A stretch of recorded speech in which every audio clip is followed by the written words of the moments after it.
When you talk about America and what it's taken to protect our freedoms here in this country, so many courageous and brave men and women over the course of 2 centuries. Joe Trahan joining us once again, introducing us to one of America's brave. Joe?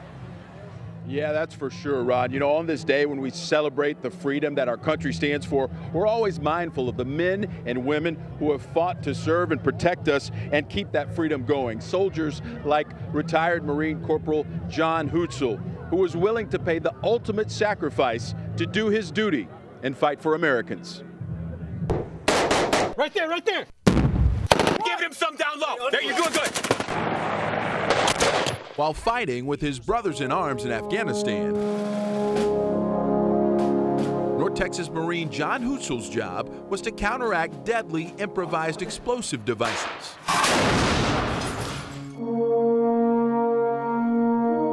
Hootsell survived 4 IED explosions, but his 5th explosive encounter in September of 2012 was devastating.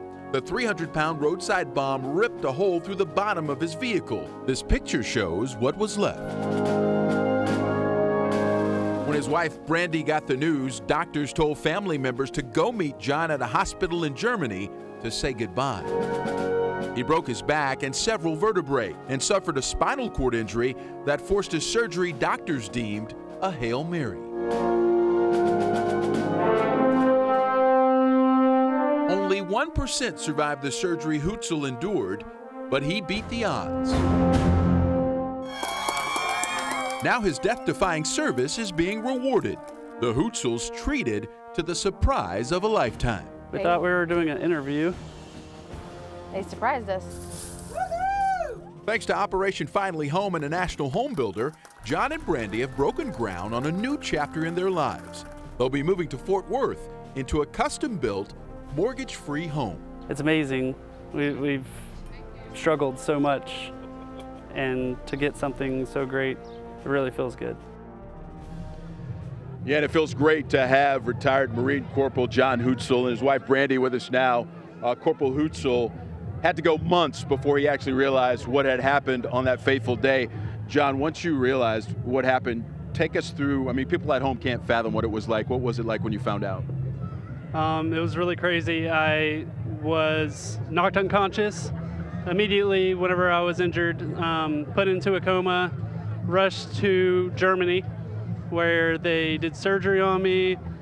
I woke up about a week later and my family was already in Germany.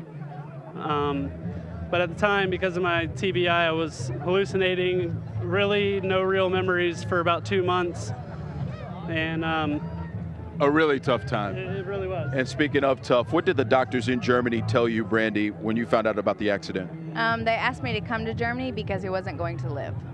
So I and his family, I was staying with him while he was deployed, flew to Germany, and we found out that he had less than 1% chance of surviving the surgery if they could get him stable enough to get in it.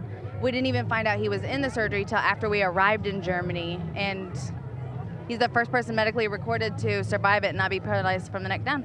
It has turned into a fantastic story, and bringing it full circle to finding out that you guys are going to have that mortgage-free home, having to had to go through this journey. What does that mean to you?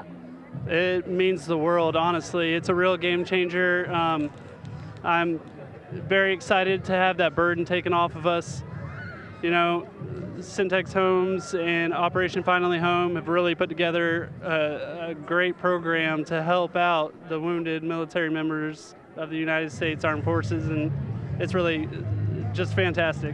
It certainly is, but there's nothing more fantastic, John, than your service and the service of the men and women like yourself. And I don't want to forget the families who are involved in this. It is just as tough on family members as well. Thank you again so much, and thank you, Brandy, so much for what you guys mean for our country. We'll be right back with more.